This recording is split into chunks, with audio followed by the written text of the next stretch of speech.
Eu preguei a minha vida inteira que quem usa bermuda, Jesus não usa. E ainda você vai... Imagine você crescer ouvindo isso, pregar isso, acreditar que Deus só usa quem veste terno, gravata e tem a aparência certinha, até que um dia, Deus decide quebrar todas essas certezas, no meio de um culto, usando justamente aquele jovem que sempre foi julgado por estar de bermuda, camisa de time e chinelo. O mesmo jovem que ninguém esperava que fosse usado por Deus, foi um instrumento para curar uma mulher. Enquanto o próprio presbítero, com toda sua aparência religiosa, não conseguiu. E aí, a ficha caiu. Essa história é só o começo de um testemunho profundo e honesto, contado por quem viveu de dentro toda essa religiosidade, e também teve a coragem de questionar, de mudar e de enxergar o que realmente importa para Deus. Acompanhe a entrevista do pastor Sandro Rocha, porque ela vai mexer com você. Bom lembrar que a santidade não está relacionada à vestimenta como o senhor antigamente achava, né? Não, eu nunca achei isso. Não é pelo fato de eu ter sido da Assembleia de Deus que eu era cretino. Pelo contrário, a minha igreja, eu contei aqui já esses tempos atrás, tinha um presbítero lá que eu gostava muito, que ele já está em Jesus Cristo, e às vezes eu ia no culto à tarde com a camisa do Atlético, de bermuda, chinelo de dedo, porque eu estava andando na rua e eu não saía para ir na igreja. Mas eu estava fazendo outra coisa, normal, como sempre andei, e aí o Espírito Santo falou, você vai ter que ir na igreja, eu ia do jeito que eu estava.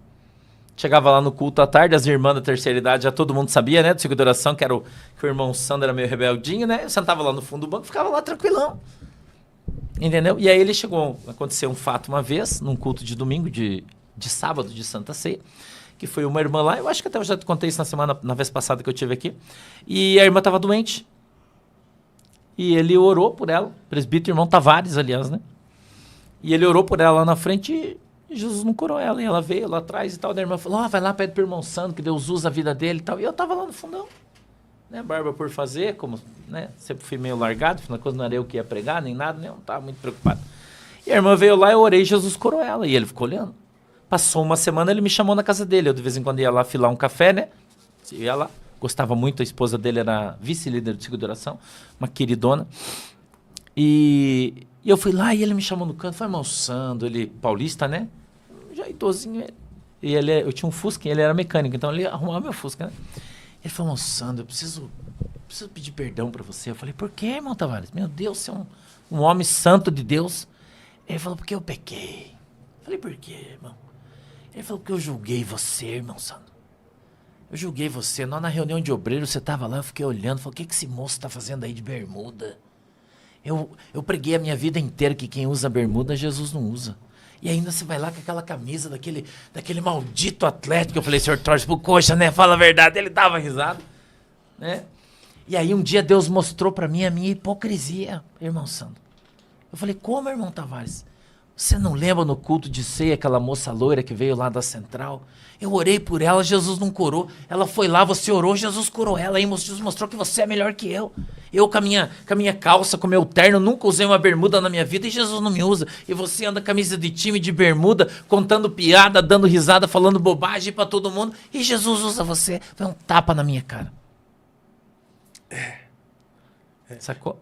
Sim. Então eu nunca fui esse cara aí que você tá falando, né? Eu não. Mas é que hoje a gente vive também aquela grande hipocrisia, né?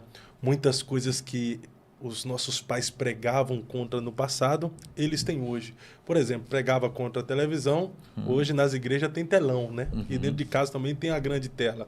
Pregava contra a política e hoje nós ficamos tentando eleger os nossos candidatos, que é uma dificuldade terrível. Pregava contra a praia e nós estamos lá aproveitando... Tirando férias na praia. Tirando férias na praia e tem os pastores que têm até a sua casa na praia, né? Opa, presente eu tenho também. Coisa boa, né? Então, assim, hoje nós vivemos a realidade de muitas coisas daquilo que nós pregávamos contra antes. Era ignorância, falta de conhecimento ou um zelo exacerbado a fim de evitar pecar e proteger a noiva, proteger o rebanho.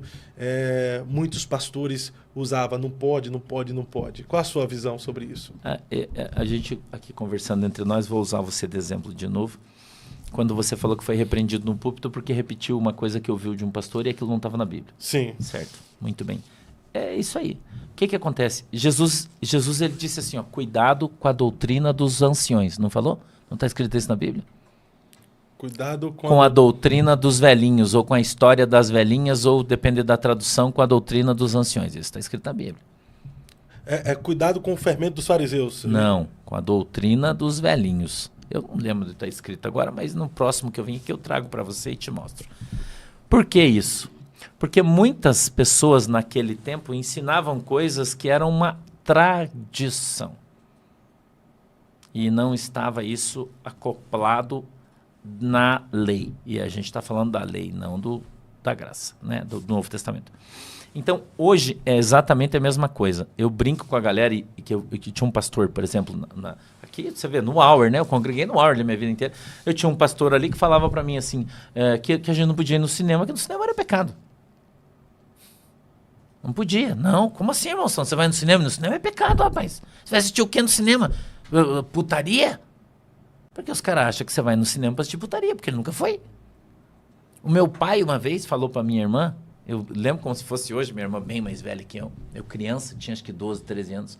E ele dizia assim, eu fui lá, a minha irmã saiu de noite com o namorado e meu pai foi atrás para achar ela. Meu pai era biruta, né? Bateu o pino.